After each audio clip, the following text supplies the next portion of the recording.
दोस्तों ऐं हाज़रीन दोस्तों अॼु जेका अपडेट आहे दुलाम ड्रामे जी नेक्स्ट एपिसोड जी वरी अपडेट तव्हांखे ॿुधाईंदा हलूं। अचण वारा एपिसोड दोस्तों ज़बरदस्त सनसनीखेज़ ऐं दिलचस्प थियण वारा आहिनि। जी हाँ दोस्तों मां तव्हांखे ॿुधाईंदो हलां अचण वारे एपिसोड में आख़िर हाणे नओं कहिड़ो कमु थियण वारो आहे ऐं ॿी जेका हिकु ख़ुशख़बरी आहे उहा बि तव्हांखे हिन वीडियोज़ में ॾींदुसि।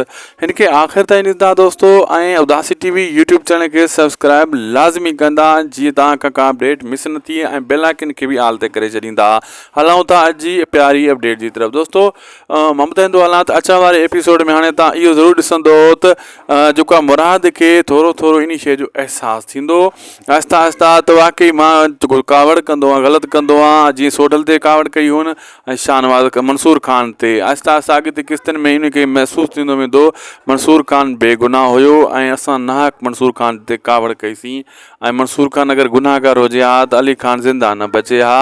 अहिड़े हिसाब सां अचण वारा एपिसोड उन जे लाइ ज़बरदस्त थियण वारा आहिनि ऐं आहिस्ता आहिस्ता तव्हां इहो ॾिसंदव त मंसूर खान जा जेका नफ़रत करनि पिया उहे सभई वरी मंसूर खान जी इज़त कंदा, मंसूर खान खे जेल मां रिहा कराईंदा यानी मुराद ऐं रहज़न वारा केस खां हथु खणंदा ॿई दुनियूं ऐं मंसूर खान रिहा थी वेंदो ऐं मंसूर खान अचण वारे एपिसोड में इहो बि ॾिसिजो तव्हां त ज़बरदस्त कमु करण वारो आहे। इन ॿिन्ही धुरनि खे ठाहिण वारो बि आहे। तमामु जल्द इहा आख़िरी किस्तनि में इहे सीन ॾिसण वटि मिलंदा पर शाहनवाज़ खान जी ख़ैर न आहे। लाइक सब्सक्राइब शेयर ज़रूरु कंदा। अल्लाह हाफ़िज़।